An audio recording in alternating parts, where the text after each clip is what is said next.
Tu ne prends pas de retard parce que la vie est difficile.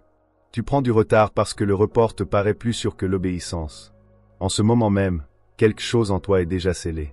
Pas ta destination finale, mais ton schéma. Demande-toi cela attentivement sans te réfugier dans le réconfort. Si Allah prenait ton âme ce soir, quelle obéissance inachevée t'exposerait le plus? Pas ce que tu voulais changer, mais ce que tu n'as cessé de repousser. Parce que les intentions n'expirent pas, mais le temps, si. Tu te dis que tu réfléchis encore, que tu apprends encore, que tu traites encore les choses, mais au fond de toi, tu connais la vérité. Tu comprends déjà suffisamment pour agir. Et c'est pour cela que ce moment est inconfortable. Voici la partie que la plupart des gens n'aiment pas entendre. Allah n'a pas besoin de crier pour t'avertir. Il enlève d'abord l'urgence. Et quand l'urgence disparaît, les gens confondent le silence avec la sécurité. Alors laisse-moi te poser une question dérangeante. Si Allah était mécontent de ta direction, ta vie serait-elle différente de ce qu'elle est maintenant? Réfléchis attentivement. Ne réponds pas avec tes émotions. Réponds honnêtement, car le confort peut être une bénédiction ou une tactique de retard, et le retard a des conséquences qui ne s'annoncent pas. Il y a en toi une tension qui ne disparaît jamais complètement. Tu la ressens tard dans la nuit après certains péchés, après certains rappels. C'est la conscience silencieuse que quelque chose est mal aligné, pas brisé, mal aligné. Tu pries encore mais tu ne te soumets pas pleinement, tu crois encore mais tu ne t'abandonnes pas totalement. Et cette tension est épuisante. Voici pourquoi. Ton cœur connaît la vérité, mais tes habitudes y résistent. Alors tu vis dans un état de négociation spirituelle. Tu obéis là où c'est confortable. Tu retardes là où cela te coûte quelque chose. Et chaque retard envoie le même message à ton âme. Ce n'est pas urgent, mais brisons cette illusion. Rien dans le Coran ne décrit le retard comme inoffensif. Rien dans la Sunna ne traite le report comme neutre. Le retard est un choix et chaque choix entraîne le cœur. Pose-toi cette question tranchante. Quand Allah te donne de la clarté, agis-tu ou attends-tu la motivation? Parce que la motivation n'est pas la guidance. La guidance est déjà arrivée. Et attendre la motivation, c'est ainsi que des gens restent religieux pendant des décennies sans transformation. Voici une autre réalité inconfortable. La plupart des gens ne rejettent pas l'islam. Ils l'acceptent assez lentement pour ne jamais être changés par lui. Ils savent ce qui est juste. Ils ne le priorisent simplement pas. Et la priorité révèle la vérité. Laisse cela s'imprimer. Si l'obéissance n'a lieu que lorsqu'elle s'adapte à ton mode de vie, alors c'est ton mode de vie, et non Allah, qui est aux commandes. Cette prise de conscience devrait te troubler, car le cœur qui retarde trop longtemps cesse de ressentir l'urgence. Et un cœur sans urgence est un cœur en danger.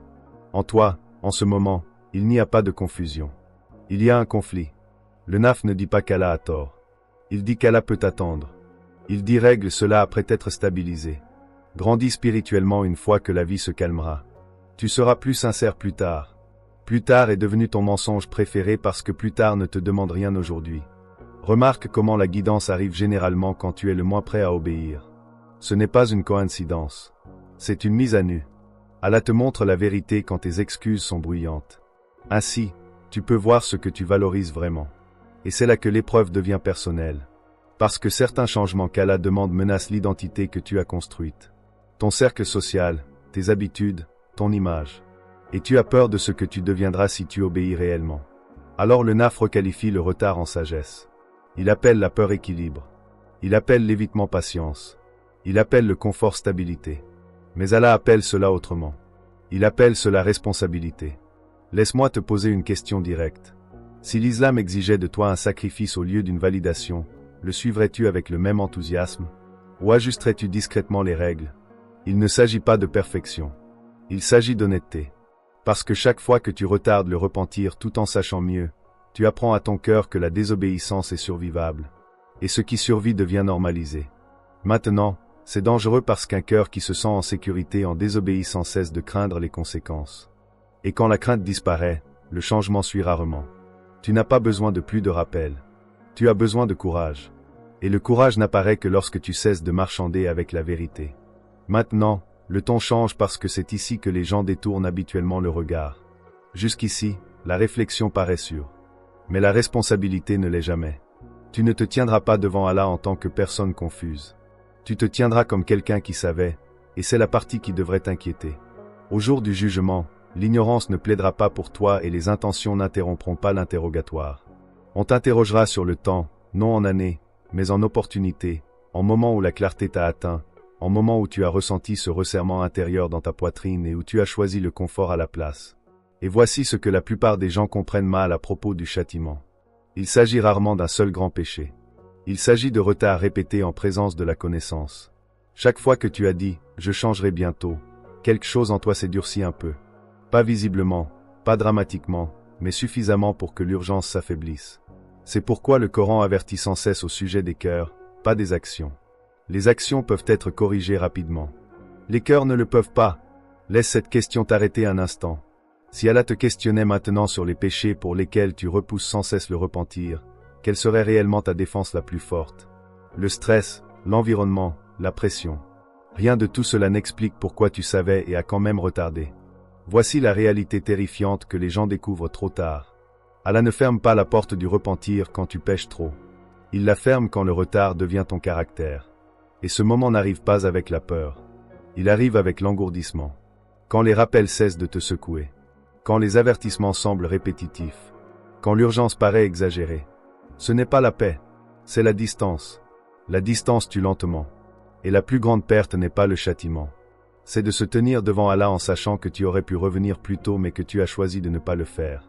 Maintenant écoute attentivement, non émotionnellement, mais avec responsabilité. Ce message n'est pas là pour te rassurer en te disant qu'Allah est pardonneur et te laisser inchangé. La miséricorde n'est pas une licence pour retarder. La miséricorde est une invitation avec une expiration que tu ne vois pas. Le fait que tu entendes encore cela n'est pas la preuve que tout va bien. C'est la preuve que l'épreuve est toujours active, et les épreuves n'ont de valeur que lorsqu'on y répond. Tu n'as pas besoin de bouleverser toute ta vie aujourd'hui, mais tu dois cesser de te mentir à propos de demain. Un pas sincère fait maintenant l'emporte sur des années de plans parfaits qui ne quittent jamais ton esprit. Mais voici la tension finale avec laquelle tu dois rester sans y échapper. Si tu entends ce rappel, en ressens le poids, en comprends la vérité, et repars quand même inchangé. Que attends-tu exactement? Un avertissement fort, une perte, une crise. Allah ne promet pas des rappels pour toujours. Et une guidance ignorée ne reste pas neutre. Elle te transforme ou témoigne contre toi. Réfléchis-y attentivement, car le jour où tu rencontreras Allah, on ne te demandera pas pourquoi la guidance était difficile. On te demandera pourquoi, une fois qu'elle était claire, tu as quand même retardé. Et cette réponse viendra du même cœur que tu entraînes en ce moment.